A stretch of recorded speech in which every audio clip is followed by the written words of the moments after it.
और आपको मालूम है फ्रांस की आबादी तो जर्मनी से भी कम है, 5 करोड़ 80 लाख की आबादी है इस समय। और 5 करोड़ 80 लाख की आबादी का फ्रांस अपनी पूरी पढ़ाई फ्रेंच में कर सकता है, इंजीनियरिंग की, डॉक्टरी की, मैनेजमेंट की सारी पढ़ाई वो फ्रेंच में कर सकते हैं। तो हम 115 करोड़ वाले अपनी सारी की सारी पढ़ाई तमिल, तेलुगु, कन्नड़, मलयालम, हिंदी में क्यों नहीं कर सकते? ऐसे ही पुर्तगाल तो 2 करोड़ की आबादी का देश है, पुर्तगाल की आबादी तो और भी 2 करोड़ है। पुर्तगाल की पूरी शिक्षा व्यवस्था चलती है तो पोर्चुगीज में चलती है, और पोर्चुगीज में शिक्षा लेकर वो इंजीनियर, डॉक्टर, साइंटिस्ट बन सकते हैं, और उनके यहां नोबेल पुरस्कार प्राप्त वैज्ञानिक पैदा हो सकते हैं, और सारी दुनिया में वो व्यापार कर रहे हैं पोर्चुगीज के आधार पर। तो हम 115 करोड़ के लोग क्यों नहीं कर सकते? दुनिया में हमसे ज्यादा छोटे छोटे देश, हमसे ज्यादा कमजोर देश, कमजोर से मतलब संसाधनों में कमजोर, भगवान का दिया हुआ प्राकृतिक संपदा जिनके पास सबसे कम है, अगर वो अपनी मातृभाषाओं में सब कुछ कर सकते हैं तो हम भी हिंदी में सब कुछ कर सकते हैं। हिंदी में कुछ नहीं हो सकता, उसका सबसे पहला कुतर्क आया हमारी सरकार की तरफ से, वो ये कि हमारे पास वैज्ञानिक शब्दों की कमी है। अभी थोड़े दिन से केंद्रीय हिंदी संस्थान नाम की एक बहुत बड़ी संस्था है आगरा में, जिनका मुख्य कार्यालय है, उन्होंने पूरा शब्दकोश तैयार कर दिया। 1 2 नहीं, हजारों नहीं, लाखों लाखों शब्द हैं जो विज्ञान के लिए काम के उपयोग के आ सकते हैं। तो अब तो ये तर्क भी खत्म हो गया। संस्कृत उसका स्रोत, और संविधान में लिखा हुआ है कि जहां आवश्यकता पड़ेगी भाषा में, वो शब्द जो है मूल मुख्यतः स्पष्ट किया हुआ है संविधान में, संस्कृत से लिए जाएंगे और दूसरे अन्य भारतीय भाषाओं से लिए जा सकते हैं। तो संस्कृत में एक अकेली संस्कृत है जिसमें करोड़ों नहीं अरबों शब्दों की उत्पत्ति का सामर्थ्य है, क्योंकि मैंने 5 साल व्याकरण ग्रामर पढ़ा है।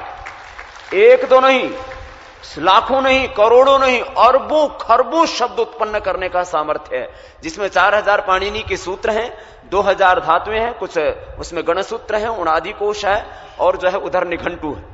ये इतना बड़ा व्याकरण का शास्त्र है, 5 साल मैंने उसको स्वयं पढ़ा है। और मैं तो कहता हूं भारत नहीं, हम पूरी दुनिया को चलाने के लिए शब्दों की उत्पत्ति भारत से करके दे सकते हैं, इतना ज्यादा शब्द सामर्थ्य है।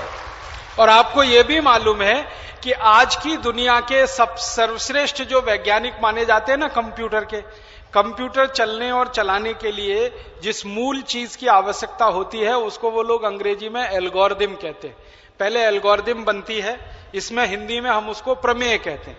तो पहले एल्गोरिदम तैयार होती है, उसके आधार पर कंप्यूटर के चलने की सारी भाषाएं विकसित होती है।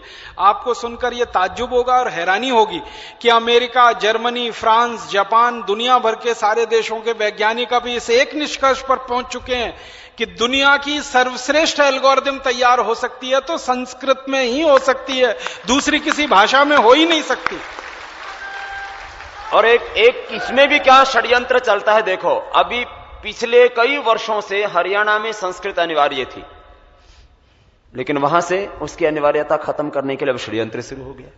माने इतने ज्यादा षड्यंत्र हो रहे हैं भाषा के स्तर पर तो, और भाषा ही हमारी अभिव्यक्ति का, हमारी व्यवस्थाओं का, हमारी समस्त व्यवहार का जो सबसे बड़ा स्रोत है वो भाषा है, और उसके ऊपर इतना आक्रमण हो रहा है, देख के कई बार कौन खोलता है।